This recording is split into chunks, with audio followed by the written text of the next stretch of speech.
Hi, it's Penny, and today I wanted to go through with you all the series that I completed last year. I was trying to do series 0 last year, which I failed. However, I still did finish a lot of series. So on my list here, I've got 16 series that I completed, 5 where I think I've completed it, but I still think there's a chance the authors might bring out more books in the series. And then I've also got 12 book series, which I decided not to continue. So that's a lot of series to get through, so I should just get into telling you about them. Hopefully this will help you know, if you haven't read the series, whether they are worth the effort or worth continuing. And also, if you have read any of these series, I would love to talk with you about them down in the comments.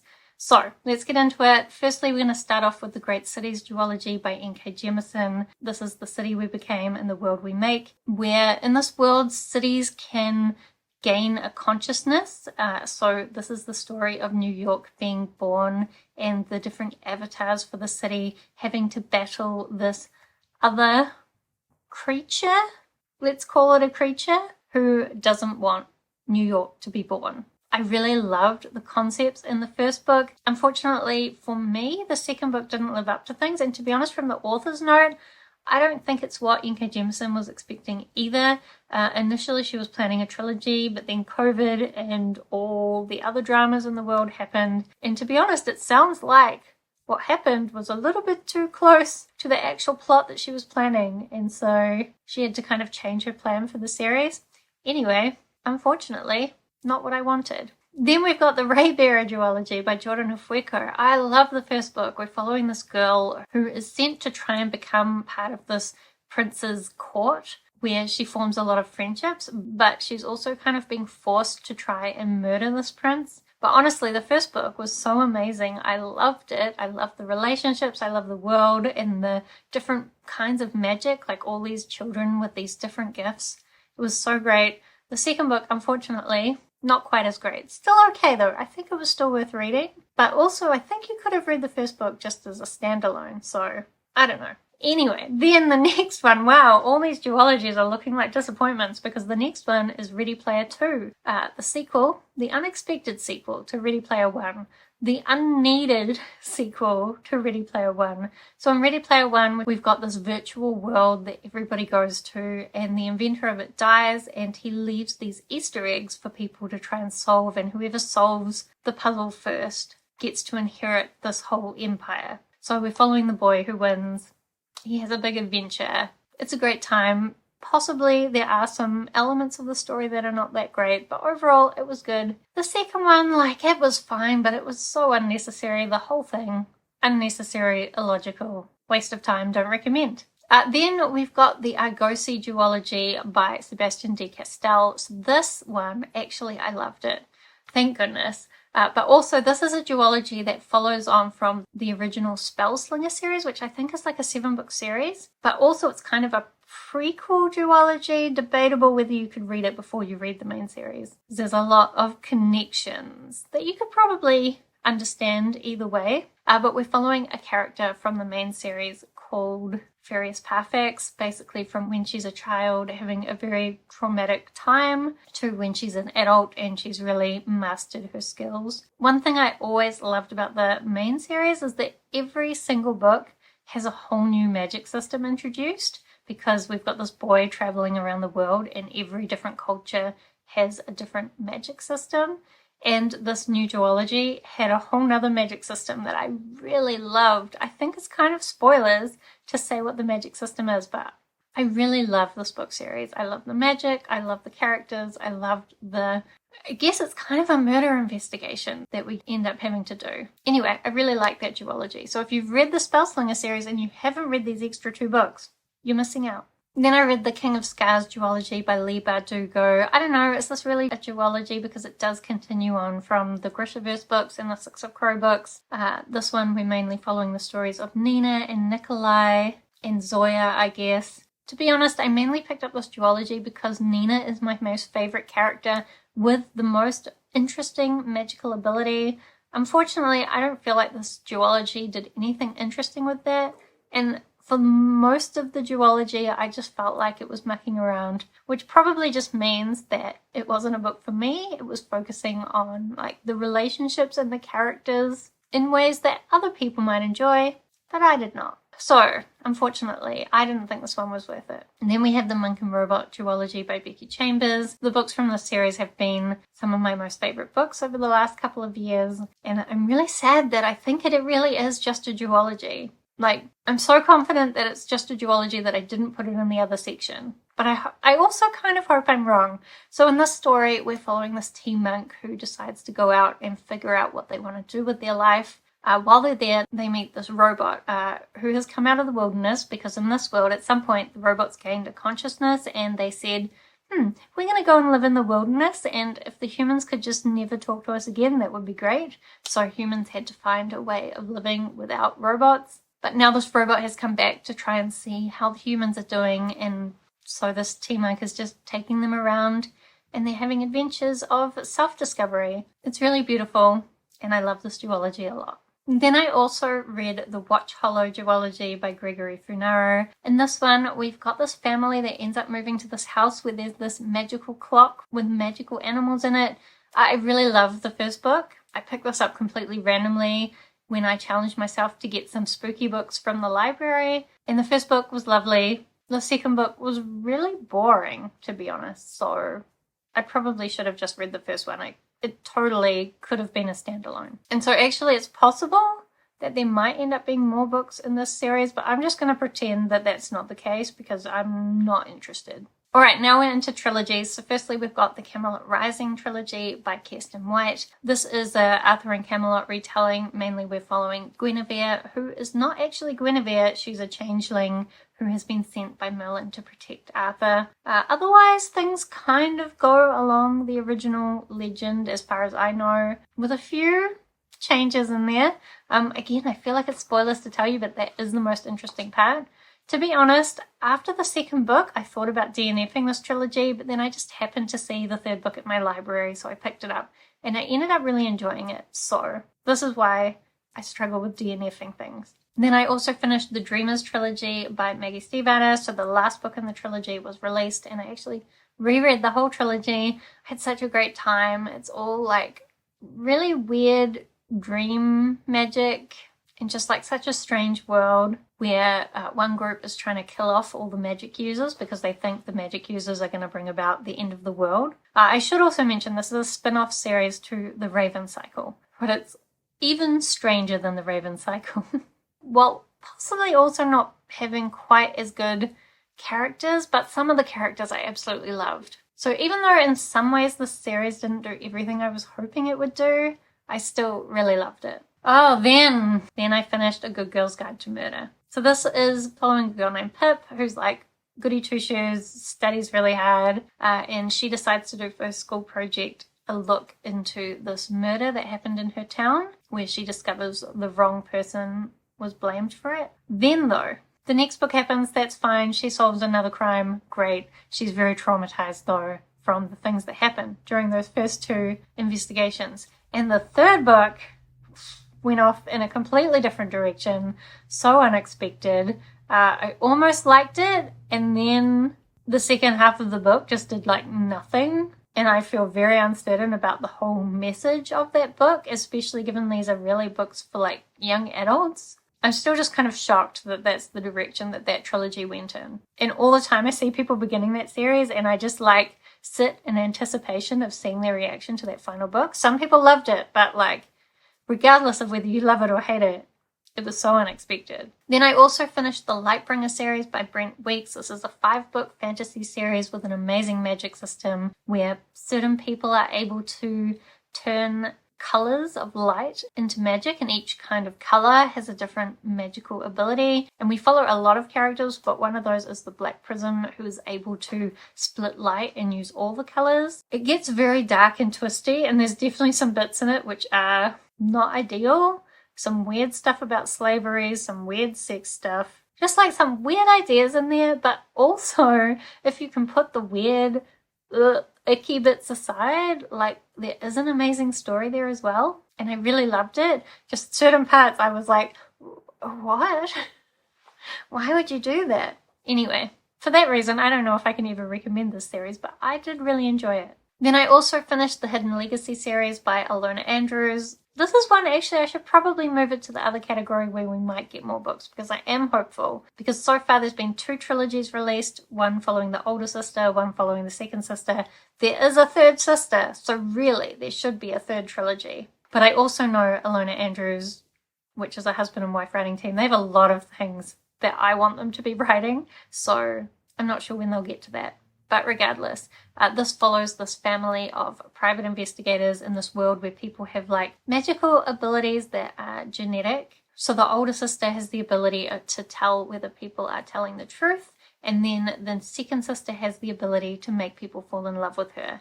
And they're just involved very heavily in the politics of this world, as well as trying to solve different murder mysteries that are going on. I just love Alona Andrews' writing, so not surprisingly, I love this series. Then I finished off the Skullduggery Pleasant series by Derek Landy. I don't even know how many books this has, like 13 or 15 or something. And I read them all, and I have regrets. Because even though I really love the beginning of the series, I felt like it really went downhill. We're following this girl named Stephanie whose uncle dies, and she ends up meeting his friend who is this skeleton detective, and he introduces her to the magical world, and they save the world a bunch of times, and there's also a prophecy that they are trying to do something with. But just like the beginning was so fun and so humorous and so clever, and by the end it was so convoluted. The world was just like very expansive, but we started getting so much about so many characters that I didn't care about. I felt like right from the beginning of the series there were too many characters to keep track of, so by the end, when it was giving you like heaps of all these characters that I didn't care about, I just got so bored. But I know some people really love this series, so I don't know. But it wasn't for me. And there is actually a spin-off series, which I've heard is very different. And when I was at the beginning of the series, I thought I might read that spin-off. But now that I've finished the series, I don't think we're going to do that. Then also I finished off The Girl from the Other Side. This is a manga series about this young, cute girl being looked after by this weird demon-y creature. And there's kind of this illness going around that if you touch any of these demon type people, you will turn into one yourself. And so most people stay in their little villages, but this little girl with this demon are out in the wilderness, and like the little girl can never touch this demon type creature. Honestly, it's so adorable and cute, and also very strange, but as it goes on it gets stranger and stranger until the point where I really questioned whether I understood what was happening anymore. So I'm glad I finished it, but also what? One of those ones. And then lastly, the 16th series on my list, which is appropriate because there's 16 books in this series, The Realm of the Elderlings. I finished The Realm of the Elderlings. I'm so proud of myself, and also I loved it so much. The last book made me cry for like an hour at least. Like, luckily I was listening to the audiobook, so I could just keep listening while I sobbed my eyes out. If I'd been reading the physical book, I would have had to keep putting it down so I didn't get the book wet. Like, it was a very emotional experience, and I loved it. I will definitely be rereading that series at some point.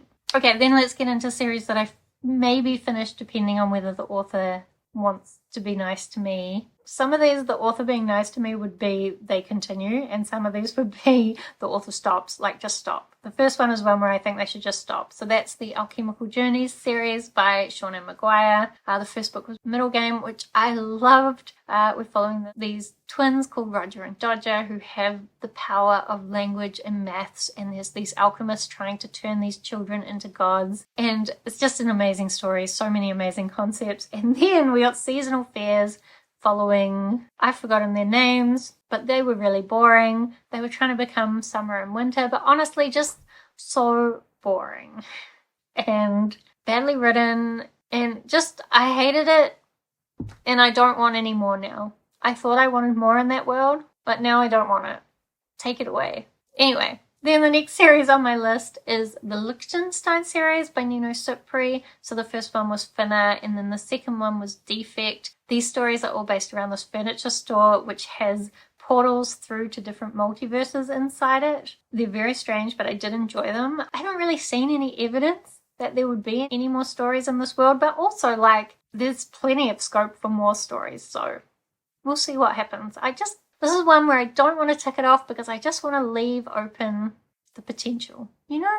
That's the same for the next one. So that's the Fetu Toa series by Steph Mataku. This is a middle grade series by a Maori author following this girl, Fetu Toa, whose mother goes to work as a cleaner and just general personal assistant for this magician. He's kind of useless, so he needs someone to sort out his life. And Fetu Toa ends up looking after the magical animals who live at his house and just going on these really strange adventures. They're so much fun.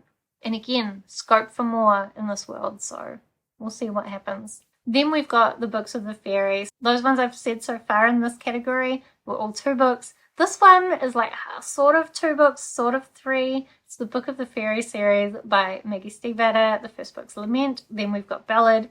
The third book, Maggie Stiefvater has never written, and we need it because I really love this series. It's like following these 2 music students who get involved with the fairies, and it's just so interesting. I really love it, but Maggie Stiefvater has said that her writing style has changed so much now that she wouldn't know how to write the third book. Honestly, I don't care. Just write it. Even if she wrote it in like a completely disconnected new writing style, like that's fine. I don't mind. I would just like more of these like musical fairies.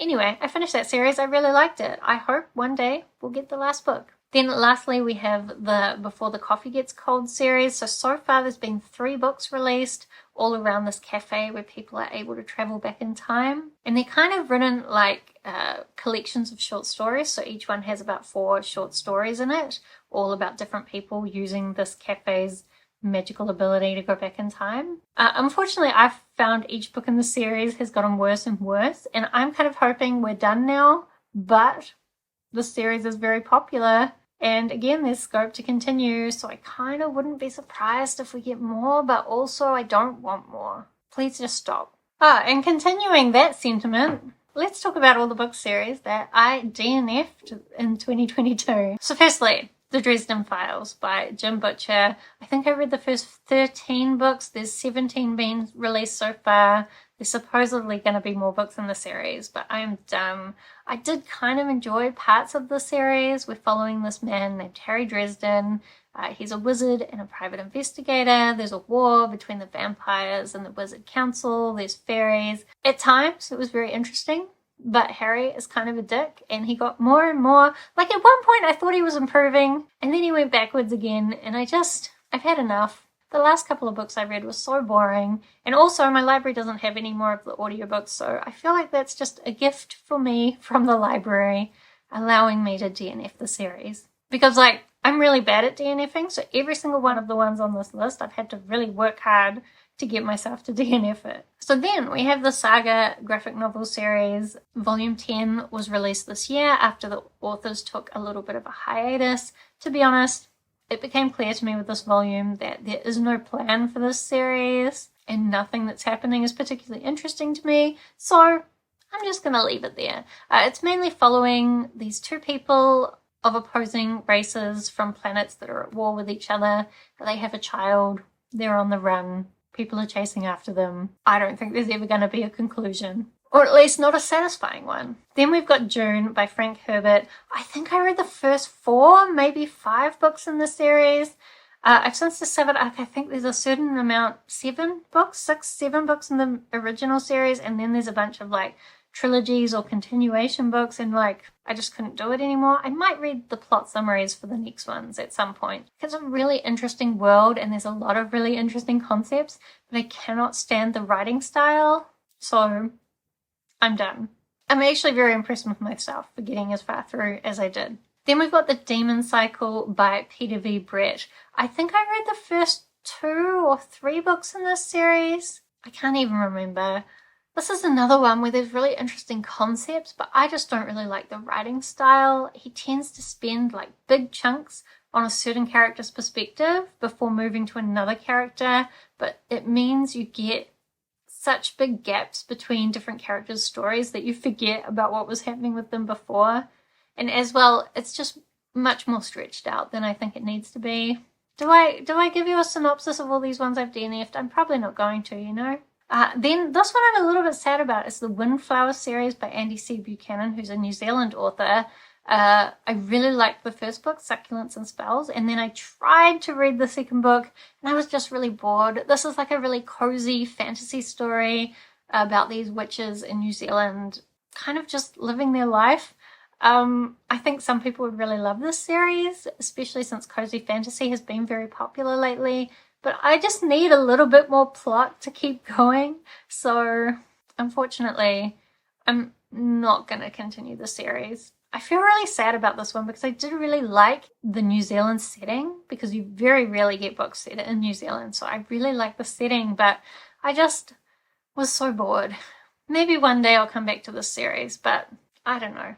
I think they're just not for me. Then also The Dragons of Pern by Anne McCaffrey, and also her son Todd McCaffrey has been continuing the series since she died. I've DNF'd this series, but I do still have some books from the series on my shelf that I might read, but I also might not. I haven't decided. So maybe I've only kind of DNF'd this series. It's another one where there's amazing ideas, but I don't always like the writing style. And it's also a series that I really loved when I was kind of in my late teens, early 20s. But I think I need to accept that having read like 15, 16, 17 books in the series is enough. I think it's enough. And there's kind of been a reset of the series from a certain point. Like, there's an event that was very important, and everything before that I really liked. And since then, it's kind of a different story in a lot of ways. So I think we're done. Then we've got the Up and Under series by Seanan McGuire. This is one I was so excited about. Again, it's a spin-off from Middle Game. In Middle Game, there is these middle grade books where an alchemist wrote them to try and get ideas into people's heads so that it could become like a well-known concept and she could create alchemy based on that. And I was so excited for these books to be real books. And I didn't mind the first one. I think I actually quite liked the first book in the series. The second book, though, it was so pointless. I just don't think it should have existed. And so I think I have to be done with the series. Then as well, The 100 by Cass Morgan. This TV series, I actually watched the first 3 seasons and I really loved it. I have since then tried to go back and rewatch it to continue. And every time I just get bored and forget to watch it. So I don't know if I'm ever going to finish the TV series. Also, I read the first book and like it was okay, but it's very teen sci-fi, which is not really me, being not a teen for a very long time. And like part of me wanted to continue the series, but eventually I think I've just accepted that I'm not the target market. It's not going to be a book series that I love, so I should just not do it. Also, it was quite hard to get my hands on the rest of the books in the series, so that helped the decision. And that's actually true of the next one as well, The Band by Nicholas Eames. I wanted to read the audiobook for the second book, Bloody Rose, to continue the series, but my library never had it. And over time, I've become more and more clear that I didn't like the first book. Like, the humor just didn't sit with me. I'm not really a D&D fan, and that's what that whole book series is based on, so yeah, not for me. Then also Magic Ex Libris by Jim Hines? Jim Hines. This is a book series where certain people have the ability to pull things out of books. And like, it was an interesting concept and I was going to continue the series, but again, hard to get my hands on the next books in the series. And also there was some weird sex stuff in there. And just like, generally it wasn't my favorite. So like, why am I continuing it? So when I was in my DNFing kind of mindset, I crossed this one off and I'm going to stick to that decision. Some of these I might struggle to stick to the decision, but I'm going to stick to my decision for that one. Actually, one that I might struggle to keep to the decision with, but if I forget about it, I probably will.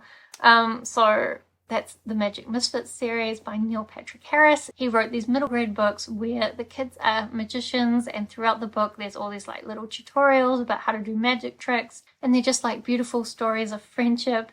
I read the first one. I always meant to continue, but I never did, and I think now I'll just like try my best to forget the series ever existed so that I don't feel bad about not having continued. Because even though they were cute, lovely books, and I really liked the magic tricks and like the hidden clues throughout them, like I can also easily forget about that series, so I think I will. So those are all the series that I completed in some way or the other during the year 2022. Let me know if you've read any of them and if you have, what you thought about them, especially for the ones I've DNF'd. Don't convince me not to DNF them, but just tell me whether you like those series or not.